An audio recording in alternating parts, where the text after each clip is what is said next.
Энэ бол Шилмон хааны хэлсэн сургаал үгс болоо.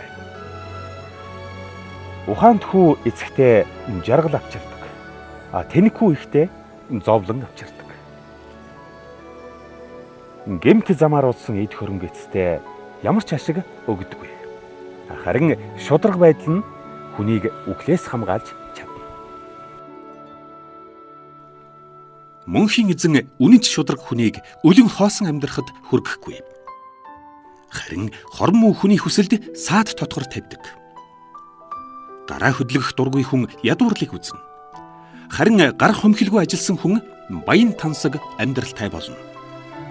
Ухаалаг хүн цагийн сайханд хоолоо нөөцөлдөг. Харин ураг сураах үед унтж байсан хүн гэр бүлдээ доройтлын гудамжгийг авчирдаг. Үнэнч шударга хүний толгой дээр ёроол буухад хорон санаатны үг хэлний цаана хүчрх хийлэл нуугдж байдаг. Шударга хүн нас барвч дурсан санахад сэтгэлд таатай.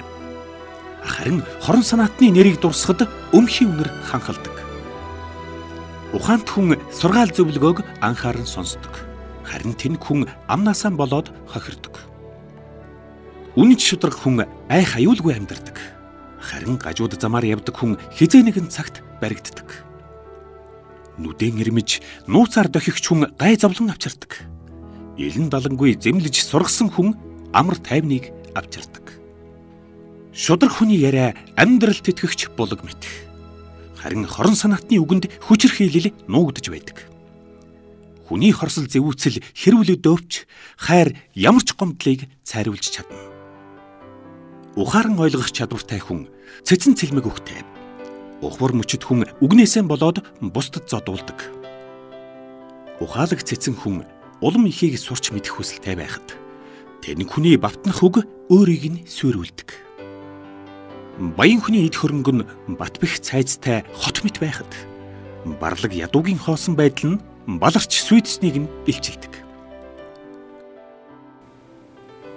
Үнэнч хүний үйл нь амьдралд хүргэх үр дүнтэй. Хорон санаатны үйлс нь гэмт явдлыг ихсэгдэг. Заавар зөвлөгөө хүлээн авдаг хүн амьдралын замаар явж чадна. Харин зэмлэл сонсох дургүй хүн сүйрлийн замаар явж байна. Хорсол зэвүүцлээ нуусан хүн бүр худалч болохон батлна. Ховжив тараасан бүхэн тэнэг болохон харуулна. Хүн олон үг ярих тусмаа илүү гэмтэй болно.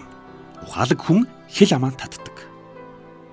Шударга хүний үг цалин цагаан мөнгө мэт үнэтэй атал. Хорон санаатны бодол санаа сохор зоосны ч үнэгүй. Шударга хүний үг яриа олон хүнийг тэжээх чадaltaй. Харин тэнэг хүн ухвар мөчөд байдлаасаа болоод үхдэг. Мөнхийн эзний ёроолоор хүн баян тансаг болсон бол үнээс нь болж хүнд тэр гай зовлон авчирдаггүй. Гин буруутай үйл хийх нь тэнэг хүний хувьд зугаа цэнгэл мэт байхад ухаан ойлгох чадвартай хүн цэцэн мэргэн ухааныг таалдаг. Хорон санаатны толгой дээр огт хүсээгүй зүйл нь буудаг. Харин мөнхийн эзэн шударга хүний хүслийг биелүүлж өгдөг.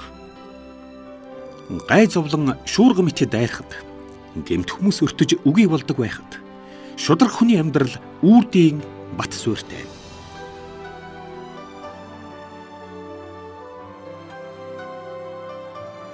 Залхуу хүнд ажил өгөөд харж байхад цагаан цуу шүдэнд орсон мэт, гашуун утаа нүдэнд орсон мэт хэцүү байдаг. Мөнхийн эзнээс имэж явсан хүн урт удаа насалдаг байхад хорон санаатны амьдрах хугацаа богино байдаг. Шударга хүний хүсэл биелэж баяр хөөр авчирдаг. Харин хорон санаатны хүсэл хоосон мөрөөдөл болдог. Шударга үнний замаар явсан хүн мөнхийн эзний хамгаалалт доор байхад хорон санаатнууд хохирол үзэж дуустдаг. Шударга хүнийг хөдлөх арга байхгүй. Харин хорон санаатнууд мөнхийн эзний өгсөн нутагт удаан сууж чадахгүй. Шударга хүний үг яриа цэцэн ухааныг харуулхад хурамч хүний хэл мохож дуустдаг. Шударга хүний үг бусдын сэтгэлд тааламжтай.